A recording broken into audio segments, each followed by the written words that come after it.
আসসালামু আলাইকুম গাইস, কি অবস্থা সবার? আশা করি ভালো আছো। আলহামদুলিল্লাহ ভালো আছি, বাট আমার অবস্থা ভালো নাই। এই যে শিক্ষামন্ত্রী মিলন স্যার, আপনি যা শুরু করতেছেন, ছাত্রছাত্রীরা বন্যার পানির ভিতরে যায় পরীক্ষা দিতে যাইতেছে। মানে কি বলবো, এক এক হাঁটু সমান পরিমাণ পানি, এর ভিতরে গিয়ে যে পরীক্ষা দিতে যাইতেছে, ওদের মনের অবস্থা তো কীরকম এটা ওরাই জানে। আমরা স্টুডেন্ট, আমরা জানি। একে তো পরীক্ষার প্রশ্ন অনেক হার্ড হইতেছে, দুইয়ে তো এত বন্যার ভিতরে, বৃষ্টি বাদলের ভিতরে, এত পানির ভিতরে যায় পরীক্ষা দিতেছে। মানে কি বলবো, পরীক্ষা দেওয়ার যে একটা মোড আছে ওইটা তো চলে যায়। তার ভিতরে আপনি পরীক্ষা স্থগিত করতেছেন না, এরকম করতেছেন, আমাদের সাথে এত অন্যায় করতেছেন। আপনার পতন চাই আমরা, খুব শীঘ্র আপনার পতন হবে ইনশাল্লাহ।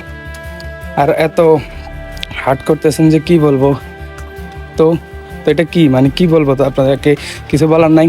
খুবই শীঘ্রই আমরা আপনার পতন চাই, এটাই। আল্লাহ হাফেজ।